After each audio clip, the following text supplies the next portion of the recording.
I bet. So do y'all remember how in the last video I said Nagi is currently in shambles based on the way things are going in his game against Barcha? But it is pretty much obvious that Nagi is currently in shambles. Well, let's just say that statement still stands for now, because in this chapter, he's not just in shambles, he's getting worked. I'm talking straight belt to ass. So yeah, that's all I wanted to say for this intro. Enjoy the video, chapter 296, Brain Juices. Now shut up and understand. You don't gotta talk, now you just gotta dance. I don't wanna talk, I just wanna dance. I don't wanna talk, I just wanna dance. I just wanna rock, I don't need a plan. I don't wanna talk, I just wanna. So we jump into this chapter redirected to the Uber's monitor room. The opening text says all their matches finished. Italy looks at Isagi at number 1. And we see the main Uber squad consisted of Barou, Aiku, Sendo, and Nico, as they're all giving their remarks about Isagi's results. Now you may be wondering, where is Ryu? Where is our glam boy? And my answer to that is...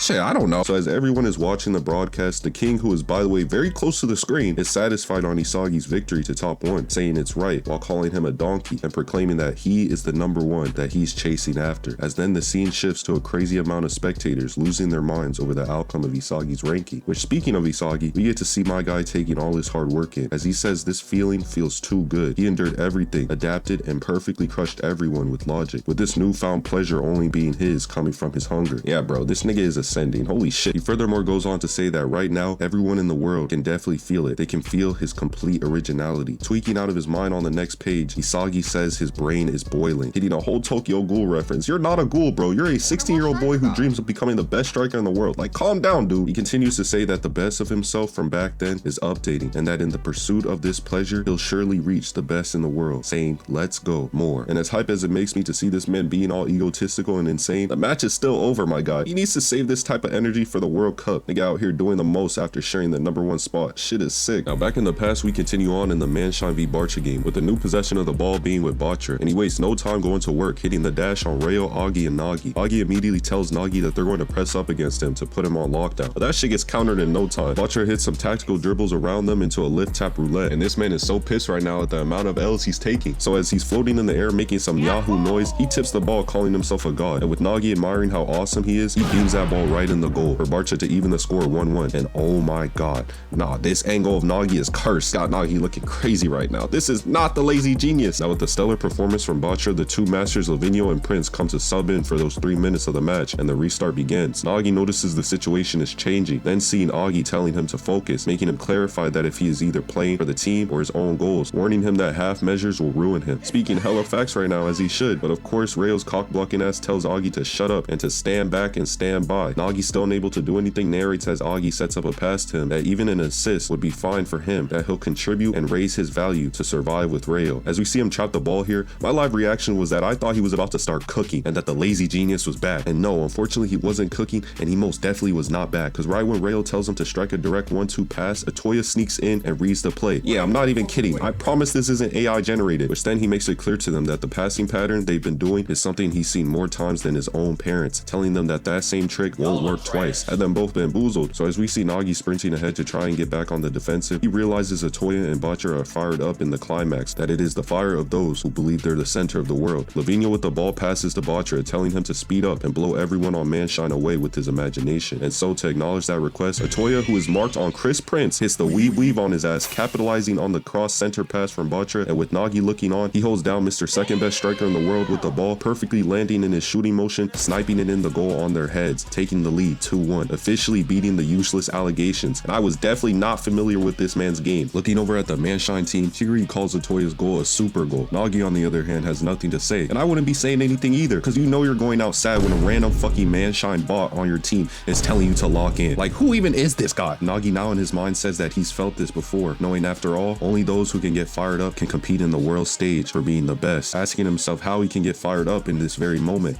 and who is this new him? Who can believe he can become the world's best? We then spot Reo approaching him, saying that it was expected that their team play wasn't going to work and how they're in big trouble. But then he follows up sticking his tongue out, saying it's great and that it's time for him and Nagi to do something exciting. What do you mean by that? Those words made Nagi think back to when he asked Reo if he felt excited in their match against Isagi. And on the second to last page, Reo declares if him and Nagi score a goal and turn things around, they will be at the center of the world, asking Nagi if that is enough of a reason to get him fired up. And Nagi, with his eyes glistening, says Reo became strong. And on the final final page, Reo says to Nagi that to become the world's best with him, he'll become anything, with Nagi calling this man strong and dazzling. I'm done, bro. I'll finally accept that these two are officially gay as fuck.